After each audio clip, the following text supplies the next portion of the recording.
శ్రీ పరాభవనామ సంవత్సరంలో కన్యారాశి వారి యొక్క ఫలితాలు కూడా యావరేజ్గానే ఉన్నాయి.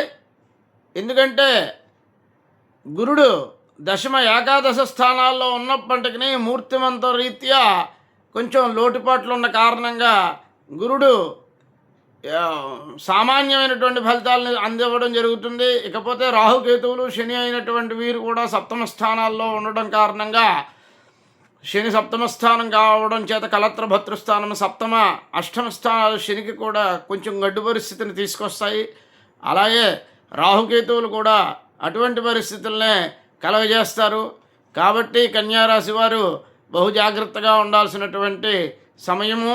ఏది ఏమైనప్పటికీ కూడా వారికి రాబోయే యమునా నది పుష్కరాల దగ్గర నుంచి గురుడు ఏకాదశంలోకి ప్రవేశించిన కారణంగా గురుడు ఒక కంటికి రెప్పలాగా కాపాడుకుంటూ ఈ రాశి వారందరినీ కూడా రక్షిస్తూ వారికి గౌరవాన్ని ఆనందాన్ని సౌఖ్యాన్ని ఇవ్వడంలో గురుడు ప్రధాన భూమికను పోషించడం జరుగుతుంది. ఇకపోతే ఈ రాశిలో ఉన్నటువంటి వారి యొక్క నక్షత్రాలు ఉత్తరాత్రయం హస్త చిత్తార్థం కన్యా, ఉత్తరం 3 పాదాలు, హస్త 1, 2, 3, 4 పాదాలు, చిత్రా నక్షత్రంలో 1, 2 పాదాలు కలిపి కన్యారాశి.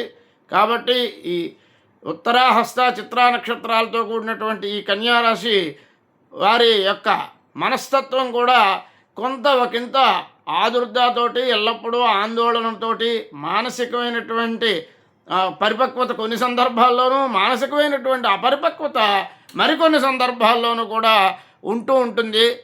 వీటన్నింటినీ కూడా జయించుకుని వీరు ఆ యొక్క శనికి సప్తమ స్థానంలో ఉన్న కారణంగా వారు శనికి తైలాభిషేకము ఇత్యాదులు కనుక చేయించుకున్నట్లయితే, రాహుకి జపము ఇత్యాదులు కనుక చేయించుకున్నట్లయితే రెమెడీస్గా వారు వీటి నుండి బయటపడి ఈ రకమైనటువంటి చిన్న స్వల్పమైనటువంటి అవరోధాలను కూడా రూపుమాపుకుని పరిపక్వతని పొంది వారు ఈ సంవత్సరం అంతా కూడా దిగ్విజయంగా గడుపుతారు.